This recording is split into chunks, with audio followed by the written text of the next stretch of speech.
Now, you know this, a lot of things have changed since the pandemic, including adoptions. And social media is one factor that is changing the adoption process post-pandemic. Joining us to talk about those changes, Nicole Witt. She's the executive director of the Adoption Consultancy. Good morning. Good morning. Thanks for having me. Yeah, I'm so glad to talk with you about this. A lot of things have changed, but the need for adoptions is still there and so ever present, right? Oh, absolutely. Absolutely. Adoptions are still going forward, pandemic or not, for sure. Let's talk about what you've witnessed, with what's been happening in the past year until now in terms of social media being a huge resource now to connect maybe parents who want to adopt and vice versa. Yeah, I think generally speaking, of course, as in all aspects of our life, technology has taken on a greater role in all of the processes.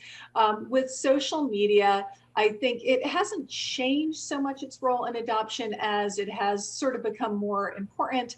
And as people have become more comfortable with staying connected with each other through social media, that has definitely helped adoptive parents and birth parents to connect that way. Whereas before, maybe it was a little more uncomfortable for people. Yeah. Let me ask you, what does it look like for someone now, a family who's looking to adopt, and now that social media is a huge tool in that, what does it look like for them to prepare for adoption now? Well, a lot of it, of course, is just done more virtually. Even things like some of the very early steps, like the home study, right? That always used to involve a social worker coming to your home. And although some are still doing that, and now more are doing it than have, over the course of the last year, a lot of times now people were in their home, on a Zoom call or walking around their house with a cell phone showing the social worker their home.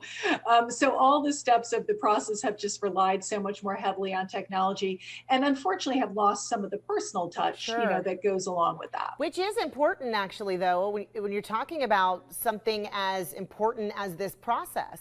So how do you kind of fill that need?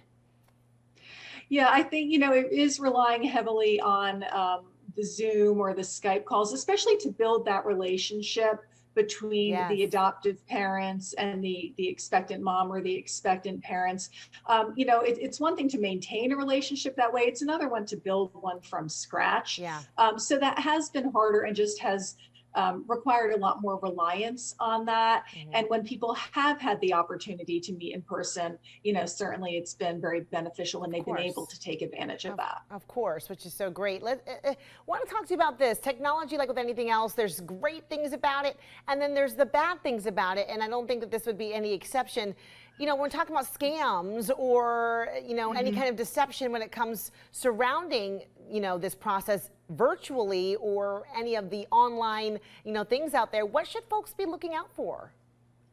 Yeah, it's definitely easier, obviously, for somebody to perpetuate a scam from the other side of a computer, than having to, say, go into an agency in person. So that is something that has happened more during the pandemic. What to look for, however, really hasn't changed. I think the key thing is to just make sure that you're working with reputable adoption professionals. They're very experienced in this area. They know the red flags to look for, whereas somebody brand new to adoption might just, be taken a bit more easily. So it's more important than ever to have that team really supporting you through the process. Absolutely. That's really, really great advice through all this. Really quickly, as we are running out of time here, where is a good resource folks should begin if they're interested in this? People can always reach out to me at theadoptionconsultancy.com. Another great resource is adoptivefamilies.com. That's a great place to start as well. Nicole, thank you so much for talking with us. We appreciate it. Sure. Thanks for having me. All right.